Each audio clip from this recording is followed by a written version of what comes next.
Ibnu Sina. Ibnu Sina mempunyai nama lengkap Abu Ali Al-Husain, Ibnu Abdillah, Ibnu Hasan, Ibnu Ali Sina. Namun dunia mengenal dirinya sebagai Ibnu Sina atau Avicenna. Ia lahir pada tahun 370 Hijriah atau 980 Masehi di sebuah desa bernama Khormeshan dekat Bukhara, wilayah Uzbekistan. Ayah Ibnu Sina bernama Abdullah dan ibunya bernama Satera. Sejak masa kanak-kanak, Ibnu Sina yang berasal dari keluarga bermadzhab Ismailiyah sudah akrab dengan pembahasan ilmiah, terutama yang disampaikan oleh ayahnya. Kecerdasannya yang sangat tinggi membuatnya sangat menonjol, sehingga salah seorang guru menasihati ayahnya agar Ibnu Sina tidak terjun ke dalam pekerjaan apapun selain belajar dan menimba ilmu. Dengan demikian, Ibnu Sina secara penuh memberikan perhatiannya kepada aktivitas keilmuan. Kejeniusannya membuat ia cepat menguasai banyak ilmu, dan meski masih berusia muda, Ibnu Sina sudah mahir dalam bidang kedokteran. Ibnu Sina pun menjadi terkenal, sehingga Raja Bukhara Nuh bin Mansur yang memerintah antara tahun 366 hingga 387 Hijriah saat itu jatuh sakit, memanggil Ibnu Sina untuk merawat dan mengobatinya. Berkat itu, Ibnu Sina dapat leluasa masuk ke perpustakaan Istana Samani yang besar. Ibnu Sina mengenal perpustakaan dan mengatakan demikian. Semula buku yang aku inginkan ada di situ. Bahkan aku menemukan banyak buku yang kebanyakan orang bahkan tak pernah mengetahui namanya. Aku sendiri pun belum pernah melihatnya dan tidak akan pernah melihatnya lagi. Karena itu aku dengan giat membaca kitab-kitab itu dan semaksimal mungkin memanfaatkannya. Ketika usiaku menginjak 18 tahun, aku telah berhasil menyelesaikan semua bidang ilmu. Mengenai biografi Ibnu Sina, dikatakan bahwa Ibnu Sina menguasai berbagai ilmu seperti hikmah, mantik, dan matematika dengan berbagai cabangnya. Kesibukannya di pentas politik di Istana Mansur, Raja Dinasti Samani, juga kedudukannya sebagai menteri di pemerintahan Abu Thahir Syamsud Daulah Dailami, dan konflik politik yang terjadi akibat perebutan kekuasaan antara kelompok bangsawan tidak mengurangi aktivitas keilmuan Ibnu Sina. Bahkan safari panjangnya ke berbagai penjuru dan penahanannya selama beberapa bulan di penjara Tajul Mulk, penguasa Hamedan, tak menghalangi Ibnu Sina untuk melahirkan ratusan jilid karya ilmiah dan risalah.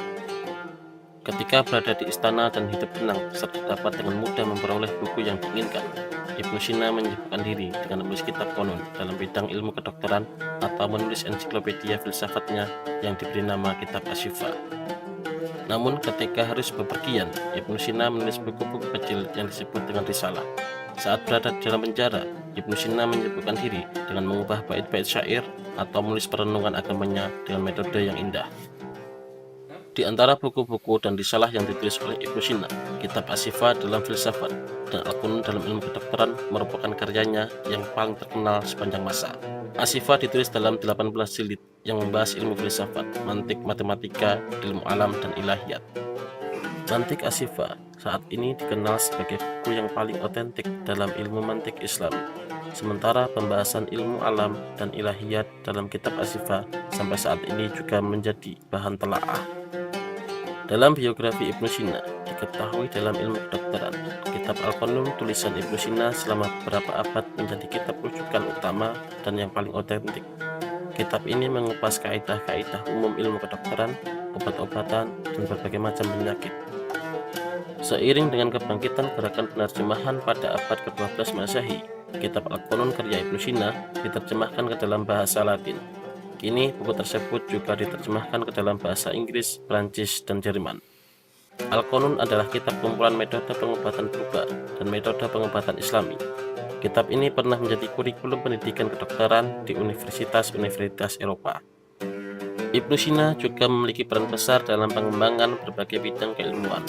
Ibnu Sina menerjemahkan karya Aqidas dan menjalankan observatorium untuk ilmu perbintangan.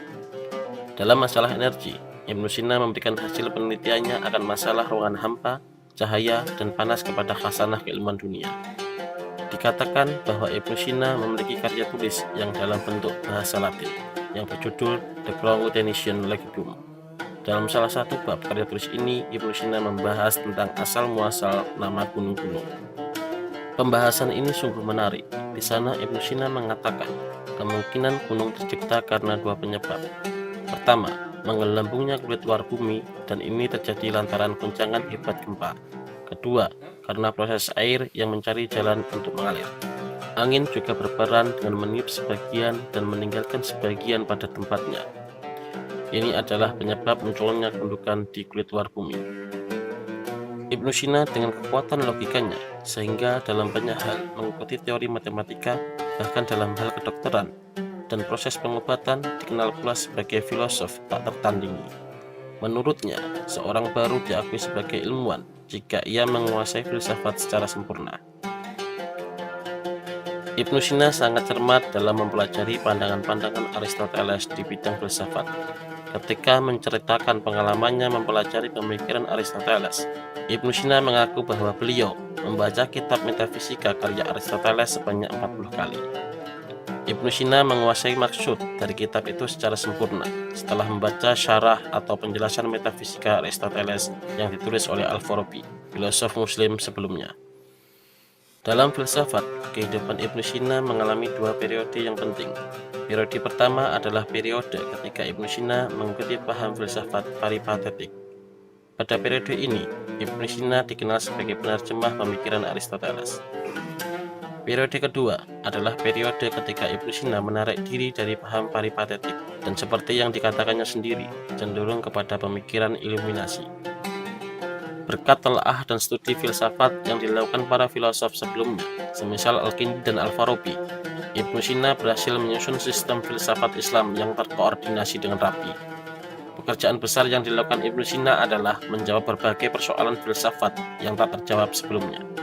Pengaruh pemikiran filsafat Ibnu Sina, seperti karya pemikiran dan telaahnya di bidang kedokteran, tidak hanya tertuju pada dunia Islam, tetapi juga merambah ke Eropa. Filsafat metafisika Ibnu Sina adalah ringkasan dari tema-tema filosofis yang kebenarannya diakui 2 abad setelahnya oleh para pemikir barat.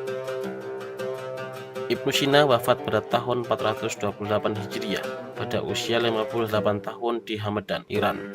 Ibnu Sina pergi setelah menyumbangkan banyak hal kepada khasanah keilmuan umat manusia dan namanya akan selalu dikenang sepanjang sejarah, terutama dalam bidang medis atau ilmu kedokteran modern.